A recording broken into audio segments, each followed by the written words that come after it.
বর্তমান সময়ে একটা কমন সমস্যা হচ্ছে আমাদের যেসব ভাই বোনেরা প্রবাস জীবনকে বেছে নিয়েছে তারা বাইরের দেশে যাওয়ার জন্য দালালের কাছে পাসপোর্ট এবং টাকা দিয়ে প্রতারণার শিকার হচ্ছে। সর্বপ্রথম একটা বড় বোন আসে আমার কাছে। তার 8 মাস যাবৎ পাসপোর্ট নিয়েছে এবং কিছু টাকাও নিয়েছে, রিটার্ন দিচ্ছে না। পাসপোর্টটা দিলে অন্তত সে আরেকজনের মাধ্যমে বাইরের দেশে যেতে পারতো, তাকে শুধু ঘোরাচ্ছে। তো অনেক চেষ্টা করার পর অনেকবার কথা বলে পাসপোর্টটা উদ্ধার করলাম।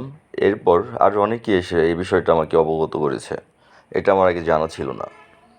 এই দালাল চক্রগুলো একটা মানুষের স্বপ্ন নিয়ে কি করে পারে খেলা করতে এভাবে, তাদের পাসপোর্ট, তাদের টাকা পয়সা নিয়ে তাদের সময় নষ্ট করে বিভিন্নভাবে তাদেরকে হ্যারেস করতেছে। আমি এটা না দেখলে অবশ্যই বুঝতে পারতাম না।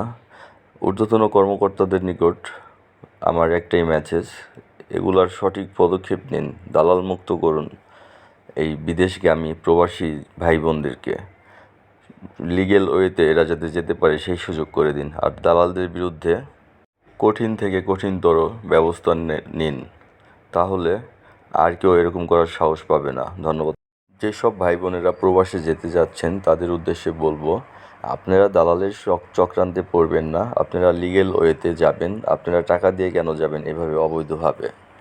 আপনাদের কষ্টের অর্জিত টাকা কেন দালালকে দিবেন?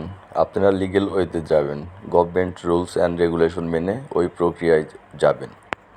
অলরেডি যারা টাকা দিয়ে ধরা খেয়ে বসে আছেন তারা দ্রুত প্রশাসনিক ব্যবস্থা নিন, তারা আপনাদের অবশ্যই সহযোগিতা করবে।